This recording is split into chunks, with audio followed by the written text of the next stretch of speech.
بہت نیک کام ہے، انبیاء کا کام ہے۔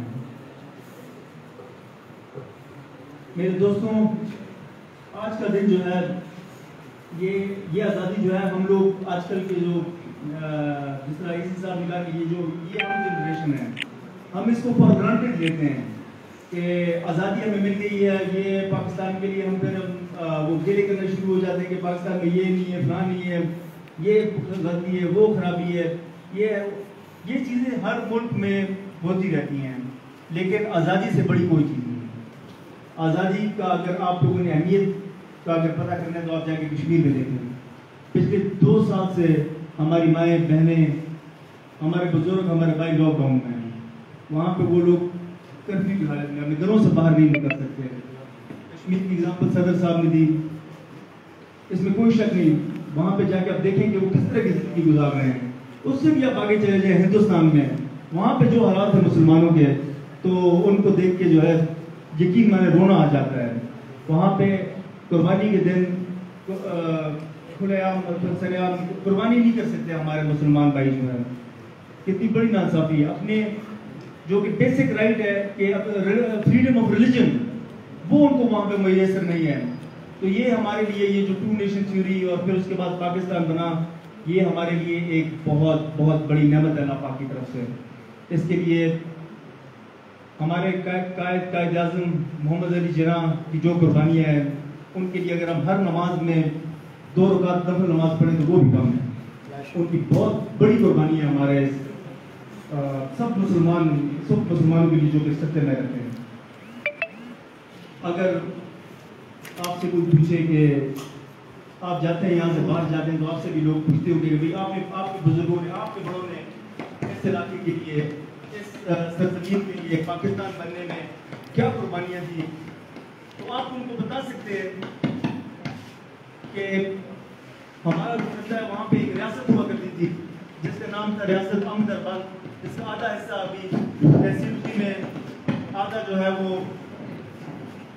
ہری پور کے ساتھ ہے، کچھ حصہ تحصیل مانسیرہ کے ساتھ ہے۔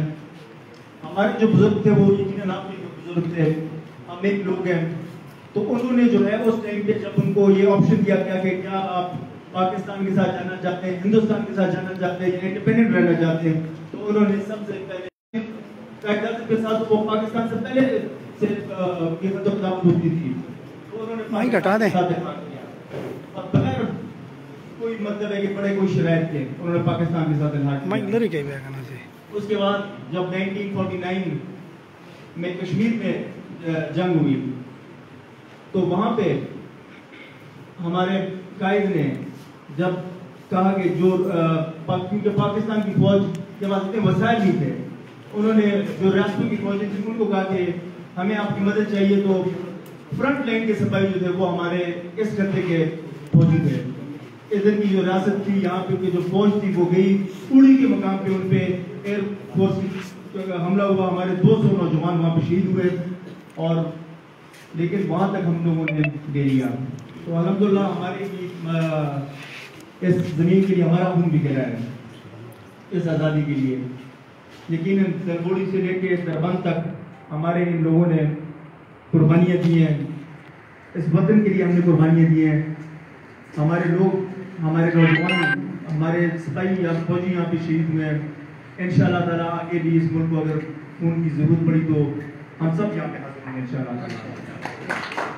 ہمارے جو نوجوان بھائی، جو بزرگ یہاں پہ بیٹھے ہیں، میں یقین سے یہ کہہ سکتا ہوں کہ یہ غیرت مند لوگوں کا، ایک عزتدار لوگوں کا زمین ہے، اور جب ہمارے ملک کو ہماری ضرورت پڑی تو ہم وہاں پہ جا کے حاضر ہو گئے انشاءاللہ تعالیٰ۔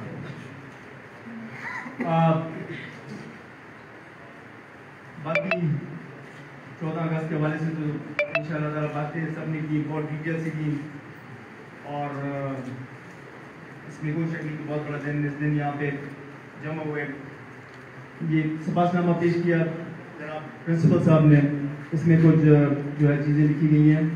کالج روڈ انشاءاللہ تعالیٰ جی، اس کے بارے میں آپ سے ابھی اس پروگرام کے بعد ہم بیٹھیں گے اور اس کے بارے میں ایک ڈسکشن میں آپ سے کرنا چاہتا ہوں یہ کالج روڈ کے حوالے سے۔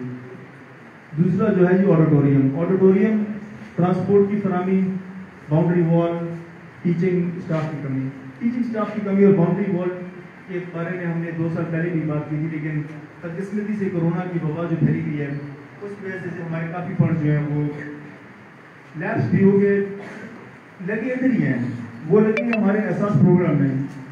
جو ہمارے ڈیولپمنٹ پروجیکٹس کے پیسے تھے ان کو 22 کروڑ روپے میرے تحصیل ہوگی مل گئے. وہ پیسے جو تھے وہ تھے ہمارے ان ڈیولپمنٹ پروجیکٹس کے، لیکن کیونکہ کورونا کی وبا کی وجہ سے ہمارے کافی لوگ جو ہیں وہ بے روزگار گھروں میں بیٹھے ہوئے تھے، تو ان کا خیال رکھنا فرسٹ پرائیورٹی تھا ہمارے گورنمنٹ کا. تو اس لیے وہ احساس پروگرام ہم نے شروع کیا اور وہ جو پیسے تھے وہ اس میں لگ گئے. لیکن ان شاء اللہ تعالیٰ ابھی فنڈز آنے شروع ہوئے ہیں. میں ابھی جب یہاں سے جاؤں گا پرنسپل صاحب، میں آپ کو بھی ان شاء اللہ تعالیٰ دعوت دوں گا پشاور. وہاں پہ آپ کے ساتھ مل کے کامران منگش جو کہ بڑا ایکٹیو ہمارے منسٹر فار ہائر ایجوکیشن، ان کے ساتھ بیٹھیں گے ان شاء اللہ تعالیٰ. آپ کی جو ڈیمانڈز ہوں گی ان کے سامنے رکھیں گے اور ان شاء اللہ تعالیٰ آپ خود دیکھیں گے کہ وہاں سے ہم ان شاء اللہ جب اٹھیں گے تو کچھ نہ کچھ ہم لے کے اٹھیں گے. سب سے امپورٹنٹ ہے باؤنڈری وال کی، no doubt it's very important, خاص کر اس دور میں جب کہ سیکورٹی کے ایشوز ہیں. ٹرانسپورٹ کی فراہمی بھی جو ہے بہت ضروری ہے. ان شاء اللہ تعالیٰ ان سب ایشوز پہ ہم کامران بغیر صاحب سے بات کریں گے اور ان شاء اللہ تعالیٰ وہ ہمیں دیں گے یہ چیزیں ان شاء اللہ تعالیٰ. بہت جلد گرلز ڈگری کالج جو کہ ہینڈنگ اوور اس کی ہو گئی ہے، لیکن وہ بھی ڈیو ٹو کورونا ڈیلے ہوتا گیا، لیکن ان شاء اللہ تعالیٰ نیکسٹ سیمسٹر سے اس کی کلاسز شروع ہو جائے گی. سر میں ایک اور چیز آپ کے گوشت گزار کرنا چاہتا ہوں کہ عاقب خان جو ہمارے منسٹر فار انفارمیشن ٹیکنالوجی، انہوں نے مجھے ایک بڑا زبردست آفر دیا تھا کہ وہ ایک پروجیکٹ شروع کر رہے ہیں کہ وہ مجھے یہ کہہ رہے تھے کہ عمارت آپ دیں، کوئی بلڈنگ ہو، گورنمنٹ ڈگری کالج ہو یا کوئی بھی ہائی اسکول ہو جس کے اندر 2 سے 3 کمرے ہونے چاہیے. ان کمروں میں وہ جو ہے آئی ٹی ہاؤس قائم کرنا چاہتے ہیں.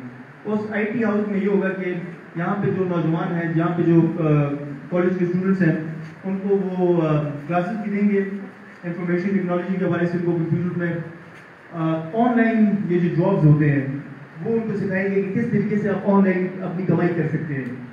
اور پھر وہ کہتے ہیں کہ پھر ان کا یہ پروگرام ہے کہ وہاں پہ وہ آن لائن جاب سینٹر شروع کریں گے. سو وہ ان کے لیے ایک ذریعہ بن جائے گا کمائی کا. تو جب آپ آئیں گے پشاور ان شاء اللہ تعالیٰ، جب میں آپ کو انوائٹ کروں گا تو جا کے ہم عاطف خان صاحب سے ملیں گے. آپ کی جو مطلب اگر یہاں پہ اویلیبلٹی آف رومز ہے تو وہ بھی ان شاء اللہ تعالیٰ پروجیکٹ میں آپ کو دلوا دوں گا. ہمارے پاس کمی ہے لیکن ہم پرووائڈ کر لیں گے. یہ ہمارے جی نوجوانوں کے لیے ایک بہت بڑا ان شاء اللہ تعالیٰ پروجیکٹ ہوگا یہاں پہ. تو اس کے علاوہ میں آخر میں